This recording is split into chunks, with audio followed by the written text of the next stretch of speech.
Olá a todos, obrigado por estarem a assistir novamente a este vídeo e novamente eu tenho o prazer e privilégio de estar com Kevin Swanson. Ele é esposo, pai de 5 filhos, desenvolve também um ministério de rádio diário com programas, Generations, também um currículo para o discipulado dos nossos filhos, das novas gerações, como alcançar as novas gerações com o Evangelho, e tem apoiado muitas famílias, inclusive a minha família, tem criado um grande impacto, o seu ministério e também o material através do seu ministério para beneficiar e abençoar as nossas vidas, lares e a Igreja de Cristo.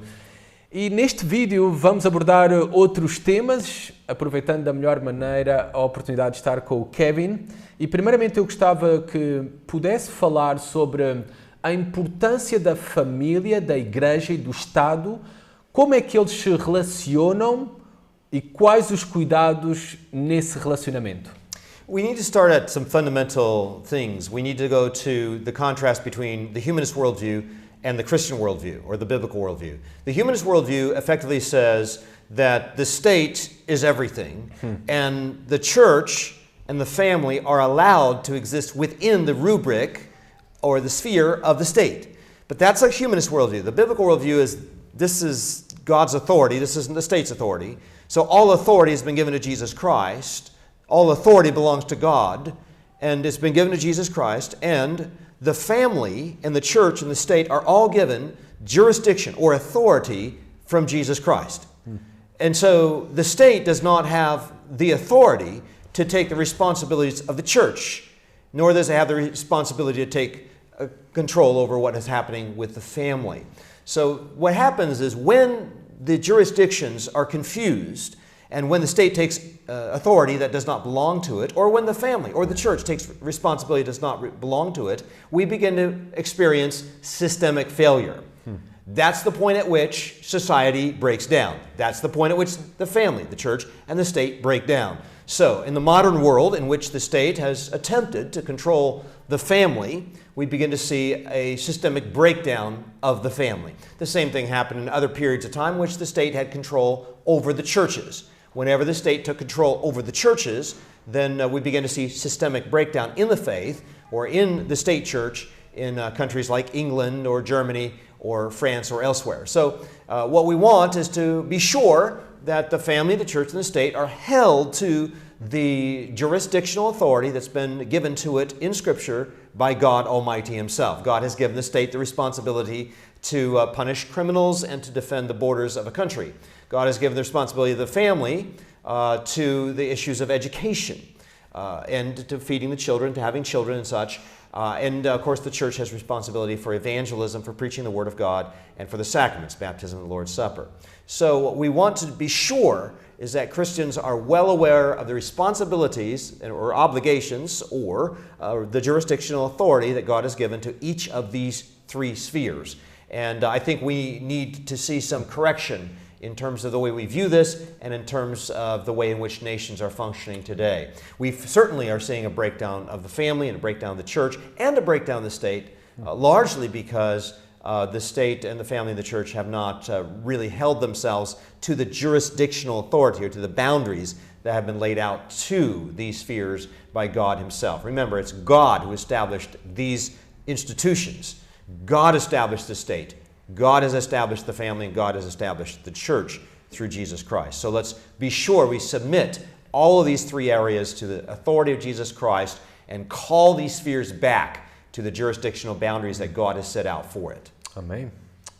Pensando na família, a primeira instituição criada, desenhada do plano original de Deus na criação e na importância da mesma, aqui em Portugal, na edificação de uma família saudável e pensando no discipulado dos nossos filhos, das novas gerações, através do homeschool, o ensino doméstico é uma realidade em Portugal. Ambos os pais trabalham, estão fora de casa cerca de 10 horas por dia, isso é o comum e normal. Que palavras de encorajamento e de exortação também para os pais, as famílias em Portugal, da Igreja de Cristo em Portugal, considerarem seriamente em abraçar o homeschool, que é abraçar o discipulado dos nossos filhos para alcançar e erguer, edificar uma nova geração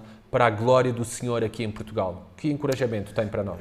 Two things. One is, I think we need to recognize that the current systems are failing, that the way that the world is organizing its socioeconomic systems, the world is failing.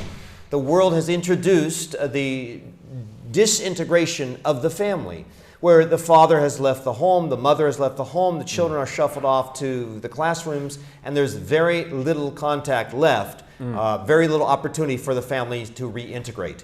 So we have a disintegration of the family. We have a focus upon debt. We have a very, very serious birth implosion, abortion, very common. So these are the sorts of things that are breaking down our systems. Also, our nations are in massive debt. And this is largely because we live in a self-centered age in which man is living for himself, for the immediacy. He's not looking to the future. He doesn't care about leaving a legacy to his grandchildren. So he spends his grandchildren into debt while he implodes his birth rate, and then there's very little money left to care for the elderly in future years. And that's what we're dealing with all over the world today. And I think this is going to be the breakdown of our social systems and our economic systems. Well, let's not look to the world for solutions. Let's always go back to the Word of God. And as Christians, we need to say the world fails, but let's find in the Word of God how the Word will equip the man of God for every good work, including our economic endeavors. So let's go through the Word and let's study what the Word has to say about the family. Well, what the Word says is that families should be together enough so that the primary discipleship that's happening in the home is happening by fathers and mothers. That's the thrust throughout Scripture. We find no Sunday school teachers. We don't find day school teachers. We find very little delegation of the education, the discipleship of our children to anybody else but for parents. So what do we see in Deuteronomy 6:7? You shall teach your children as you sit in your house, as you walk by the way, as you rise up, as you lie down. It seems to be a constant integration of parents in the discipleship of their children. By the way, there's also the integration of the Word of God in all of that discipleship program. So we want to be sure that our children are receiving the Word of God integrated into their growing up experience, and so they don't go through life without the Word of God integrated into their science, integrated into their history classes, and integrated into their literature classes. All parts of their children's life should be well integrated into the Word of God. And we also see that parents are integrated in the teaching process. So we see that in Deuteronomy 6:7. We see it in Ephesians 6:4. Fathers, bring your children up in the nurture and the admonition of the Lord Jesus Christ. Also, the entire book of Proverbs is God's book on how to educate a young man or a young woman. We find that parents are very much involved. Fathers are involved for 30 chapters, and then the 31st chapter, mothers are involved in the discipleship of her son. So what we find in the Word of God is the focus is on parents, not upon delegation, not upon state-funded professionals, but upon parental involvement. So let's go back to the Word of God. It turns out the Word wants us to more integrate parents into the discipleship of children. And when that doesn't happen, we see a breakdown of faith and we see a breakdown of character.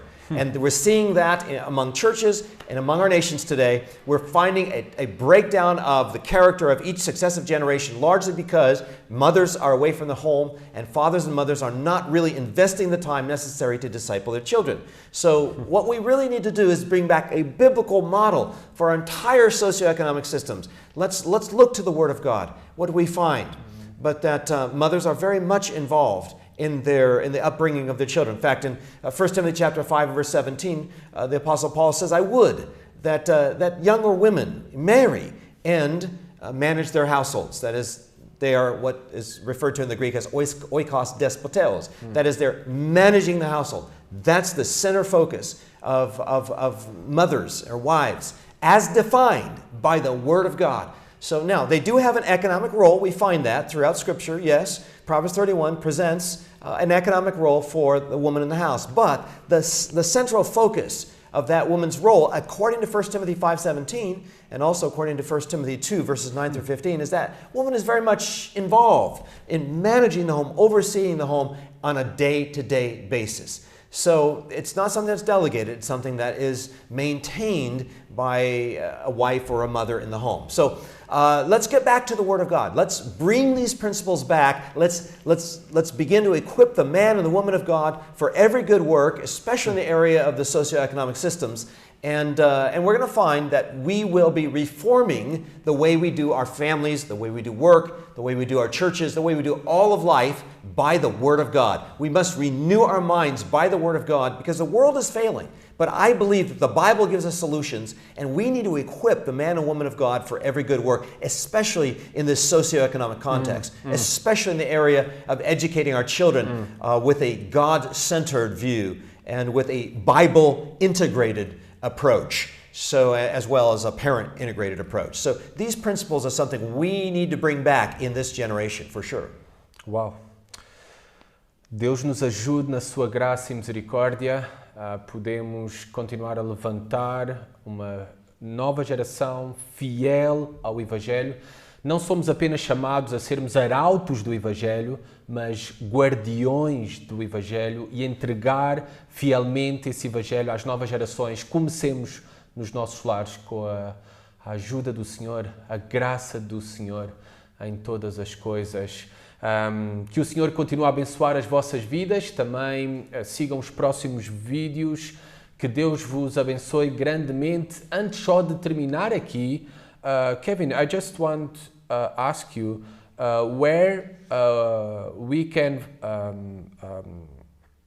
follow your ministry. You can just share. Sure. My ministry is generations.org. Generations.org. And we have many, many resources for families, not just in America, but all around the world, who want to disciple their children in the Word of God. I'd highly recommend our Proverbs Bible Study Guides or our Psalm Family Bible Study Guides, specifically written for families, as well as a daily radio program, all there at generations.org. Generations.org. Perfect. Thanks. Mais uma vez, obrigado. Que Deus te abençoe. Thanks, Kevin. Obrigado, Kevin. Obrigado. Deus te abençoe grandemente. Obrigado por tudo. Até à próxima.